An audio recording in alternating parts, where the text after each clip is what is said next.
ॐ मारुतनन्दन नमो नमः। कष्टभञ्जन नमो नमः।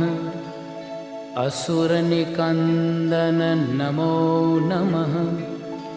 श्रीरामदूतं नमो नमः।